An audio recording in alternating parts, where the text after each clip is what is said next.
Welcome to Middle Fingers Up. It's good to gup shup. This is the Angry Brown Girl Club series. The Angry Brown Girl Club series is one of many ways to sort of break down, talk about, help us gain an understanding and sort of understanding in the area of where to be responsible in conversations with race. It's kind of like this whole, what does breaking down barriers mean? Am I a barrier? What's a barrier? Who's a barrier? And we always say these sorts of things. And so what we're trying to do here is break these sorts of things down in real time and figure out ways so that we can address uncomfortable moments, uncomfortable truths, and come out building strong, more supportive relationships between women of color and white women, but also just with the community, the system, everyone and everything in between. So here's what I've been thinking about this series so far. Because I'm sharing this knowledge, I don't want everyone to think, well, I guess I don't get to decide what everyone thinks, but I hope that it comes off that I am hopeful and not the opposite. It just means with my honesty, I'm asking us to look a little deeper and how patterns show up for us and what we do about that and how it connects to power dynamics. We can read all the books and take the courses, be best friends with women of color, but none of all of this is real if we can't all ask ourselves, when did I learn about racism and privilege? As you listen to this segment, I hope you can consider your own responses, reactions, behaviors, reflect how you respond when confronted with issues of race and privilege. Are you open to learning and growing, but maybe sometimes come across defensiveness or feel the need to defend? And how do you work through that so that can come out of this stronger? What I'm trying to do here is help us see these power dynamics that have come about over years and years and years.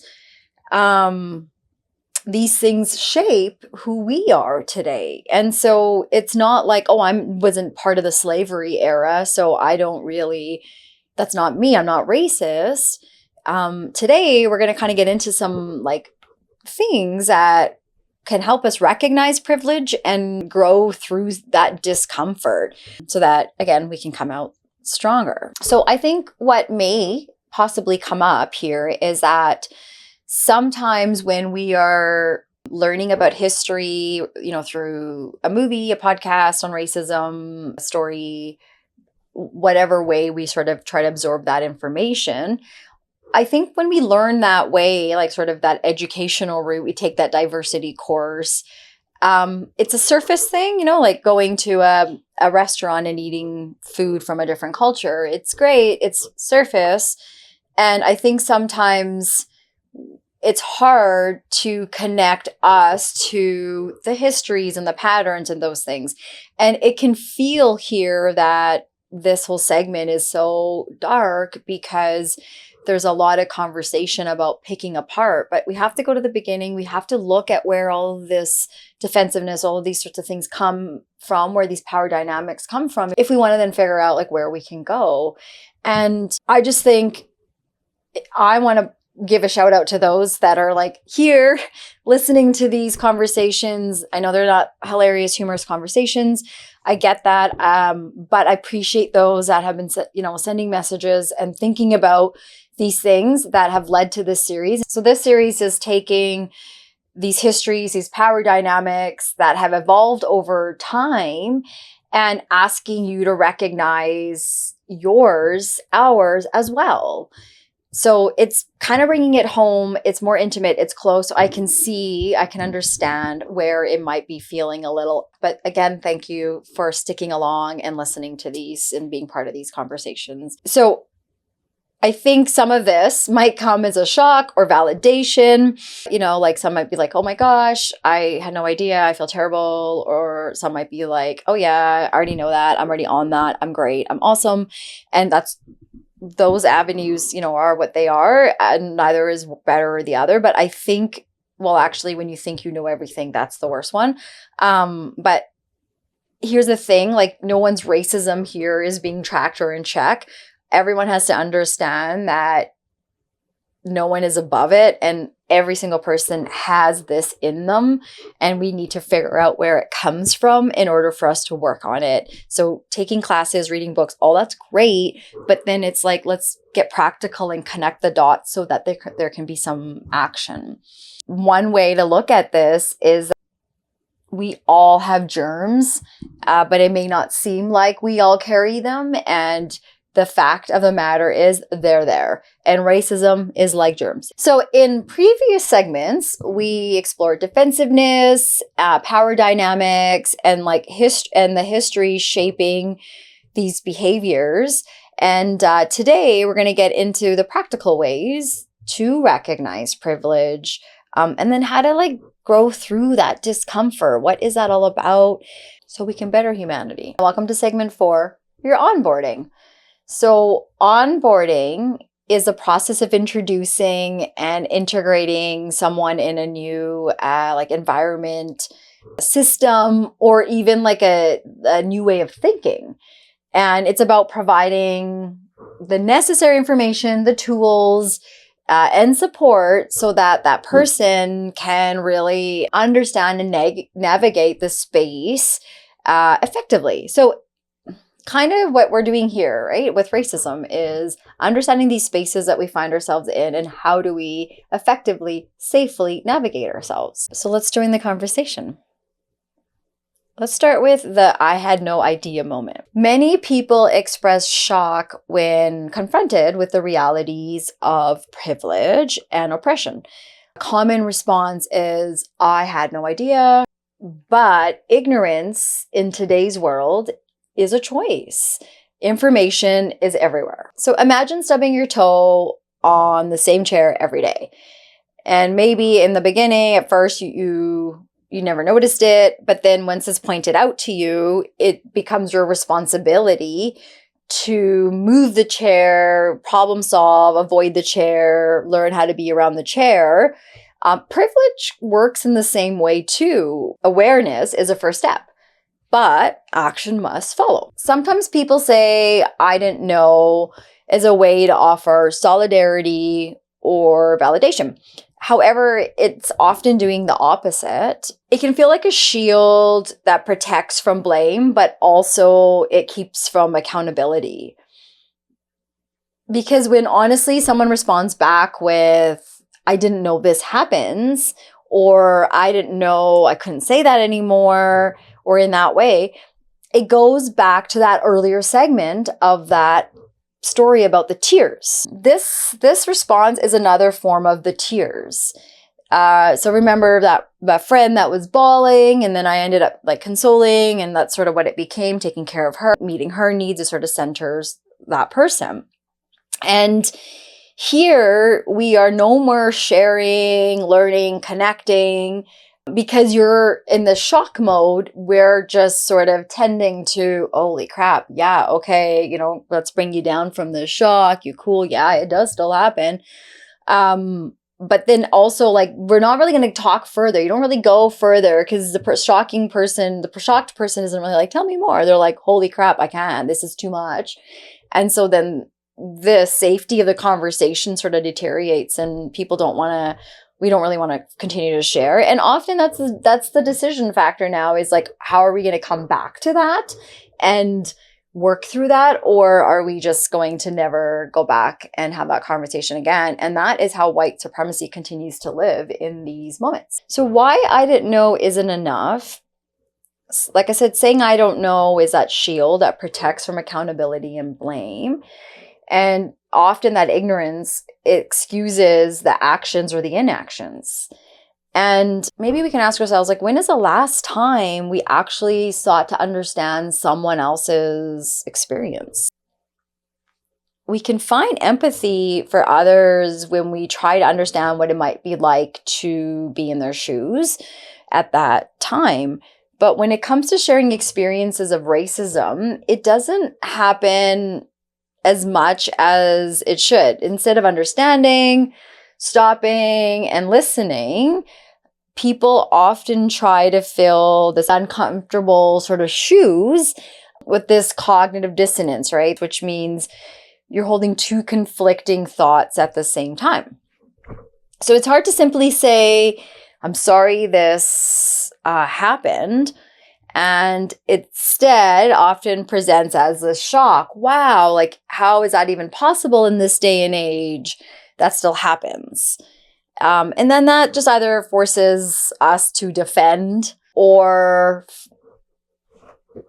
that whole club that we're in. That's sort of how we get put in there because now we're angry, we're defending, all those sorts of things. Can you imagine if we would say something like, wow, bullying still happens because it's not happening in our circle or with our children. So in order to stop this dynamic, active listening and empathy are the areas to really work on.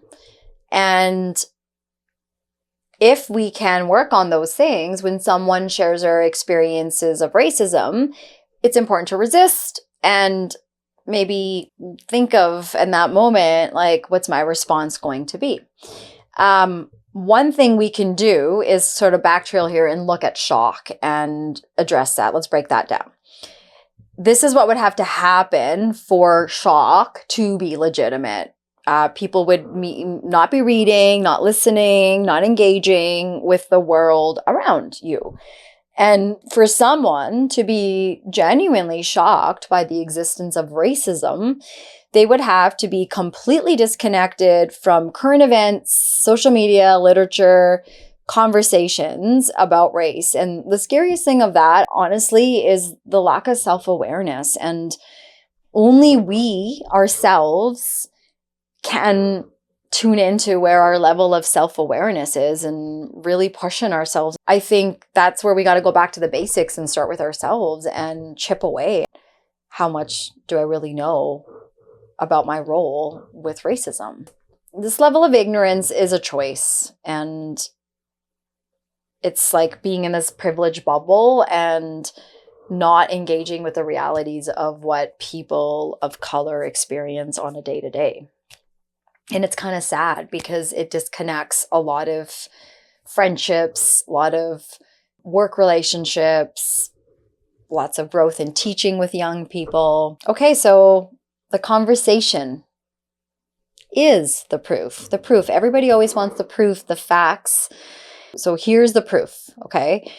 Growth begins when we stay in uncomfortable situations, conversations, moments. One example that I have for you is a white friend and I were having a conversation, catching up, and I really respect how she confidently was able to acknowledge her level of privilege and the amount of work she had yet to do to understand what it was like for this other woman of color who had experienced a pretty traumatic racial experience at that time. And I just thought, wow, like, thank you for acknowledging that, even though I felt like this white woman had handled it so well and was a really nice support.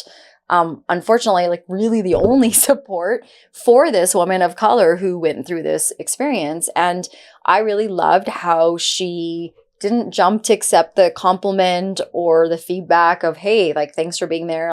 It was very interesting how she very clearly did not want to acknowledge that, appreciated I'd said that, but it was very clear that she was she didn't need a gold star. She had a lot of work and she was figuring it out. And she said, honestly, I can sit here today and tell you what I think I would have done if I was there with that woman of color who had experienced that. But that moment, I don't really know if I would have done anything different. And that's the work I have to do. Thank you. She knows who she is. I really appreciate that. So why am I sharing that story? I think it's just important to acknowledge and connect that there are powerful moments where the balance is not about who's in power here, and it's about two women connecting on a level of being humans. And I think we like to think that happens more than it actually really does. So thank you for that story that I was able to share. Another story, if I can, is I had an episode with a friend that is a therapist, and this episode was supposed to be about the responsibility of white therapists when they are accepting clients of color, and what, as a white therapist, you have to really know, and how you have to lock into what's happening in the world, and how what's happening on the bigger level is not so big on that level for a lot of people of color who might show up in therapy. And in this episode, there was a lot of uncomfortable moments, because it was just, I really love this woman and I didn't want to disrespect her, but I also really felt like we needed to talk about this because this happens a lot for people of color. And she showed up there understanding her place, her role, and there were no tears. I think it was so uncomfortable that if I was crying, I don't know how she wasn't, but I think she acknowledged in that moment how she really needed to not make it about her and be strong in that moment. And I love that. And after that recording, which made me feel all sorts of hard things, she reached out the next day to check in and gauge where that power balance and where we were at. And I really appreciate that. And she knows who she is too. I have many of these fantastic stories, and I would love for us to be able to build more of these. But the only way that we can do it is checking where we are at with our racist germs. And so all of this starts with listening and then reflecting on what is mine to do, not how good I am or how I got this. We don't really learn when we do that. It's like, what can I do more? Can I learn more? Would I have done something different? The proof of your commitment is in your willingness to engage without defensiveness. Like, that's really, I think, the key here. But also, it's not about being perfect. And so when we get defensive, I think it's okay to acknowledge that and try to bounce back quick with, where was that coming from? What was that about? Like, we don't have to lose ourselves every fucking time about this stuff. But if we're present in this, I think we can understand, what are we really getting at? What's this about? Moving forward. So how can we move forward? First, let's listen actively, as we're talking about here, right? And seek out resources that challenge your worldview. And it's okay to like be open to feedback. I don't know where I would be, because people love to give me feedback all day long. So eventually you have to get open to it, or eventually you become open to it, I guess. Second, own your part. Defensiveness often comes from that guilt and not knowing where to take responsibility and what's yours. Let's focus on learning and improving instead. That's really what it is. So instead of saying, I didn't know, maybe we can ask, what am I willing to learn? When I used to work in short-term crisis support for parents and caregivers and their young people, we used to ask the caregivers, what are you willing to do here? What are you willing to change? What are you willing to work on? Because it's easier for us to sit in a place when there's a power imbalance between a parent and a child and expect a lot of things of our young people. And no matter what, we'll always have the upper hand as a parent. And I think that's a tricky place to be. And so our work was around, okay, like, what are you going to be willing to do as well? Your kid has work to do, but what about you? And it really sort of allows you to ask yourself, am I going to make a change? And if I am, where am I at, honestly, in order to do it? And if I'm not, then own it. You can't hide behind well, I didn't know that, if you truly are not willing to make change. So acknowledging these things, then action has to come with it. Let's figure out how to actually start listening. Let's pay attention when someone shares their experience. That's sacred. It's beyond that. You're uncomfortable. We're uncomfortable. I had a friend who sometimes, I think because we didn't really talk about things, you could tell that she was leaking. And what I mean by that is, we have a lot of holes that we can leak from, but this is that passive aggressive leaking when we don't deal with the unfinished business or tend to the things that matter, and we brush them off or avoid them. And so anytime I would share my learnings where I stood with what was happening to Palestine, as well as sharing racial experiences that were happening in current time that connect to that, she would roll her eyes. And I don't think she was noticing how much she kept rolling her eyes at me. And I think when we can't acknowledge our participation in real time, and we are more focused on, I read 17 books or I watched these podcasts or what, then again, the question is, okay, but what did you do with that information the next day or the next minute? Not just telling someone I read that book and then let's get on with it. Part of owning your part is acknowledging that when we miss the mark, it's okay to go back and address it and move forward. That's what the whole commitment is. We're not going to have it perfect. I think that addressing the root cause, so as we talked about in segment 2, looking at the history of how that defensiveness and those power plays show up in the relationships between white women and women of color can be really helpful in addressing that defensiveness. It's not really about you and me in that moment. It's about all these other things that are sort of escalating this conversation. Okay, so a couple of things. If we go back to the onboarding part and we talked about the tools and support that we want to give people so that they can adjust to a new way of thinking, a new space, a couple of spaces that involve white women, white people, and people of color. One is interracial relationships. So I love when Saira Rao explained to a white woman who shared her being married to a man of color and having kids with him, really showed how she wasn't racist. So that token card again, like playing that token with that token of, well, I married a person of color. And so I think Saira says it best, and I'll just stop here. She says, you can't fuck your way out of racism.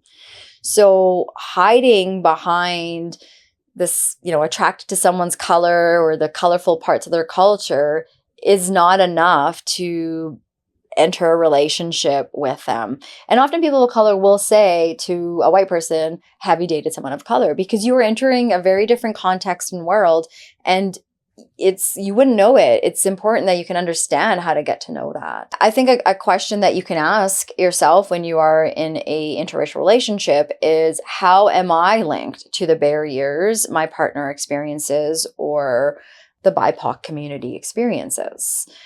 This isn't about blame, but it is about starting to understand, again, that part about how do I play into these bigger dynamics and these bigger parts of history that seem like I said earlier, aren't really part of my era. They came from so long ago. Okay, so the other part of the space was the friendships with women of color.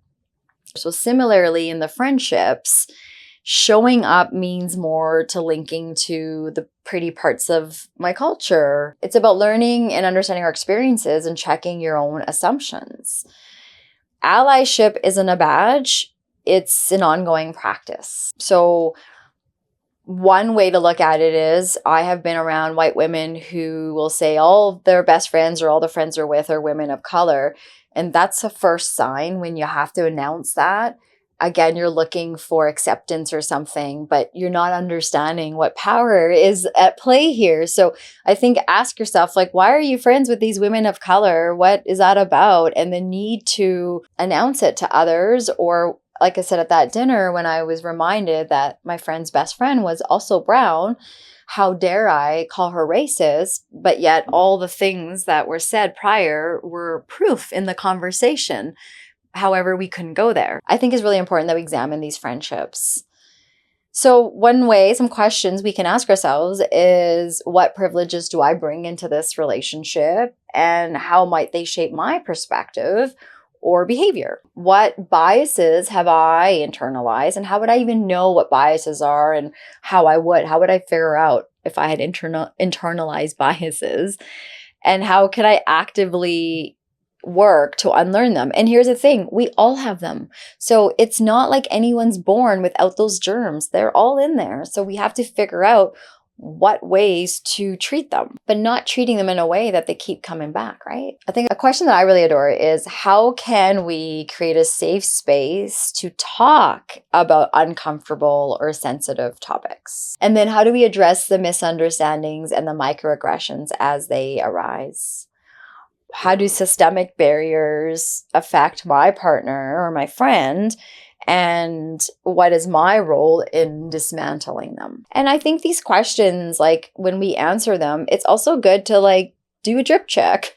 Ask someone, am I hitting the par here? But like, you know, ask someone, and how am I doing? Like, it's okay for us to ask these and these learning. That's why they're so uncomfortable, because we need the control of knowing how we are in these moments, and we don't have that. And so that's why we're all over the place. But we can be in charge, not necessarily needing to be in control. And these sorts of questions can help us prepare so that we're not in that shock value, and we're not asking the kinds of questions that are not leaving this conversation for the better, but really are spreading those moments of white supremacy.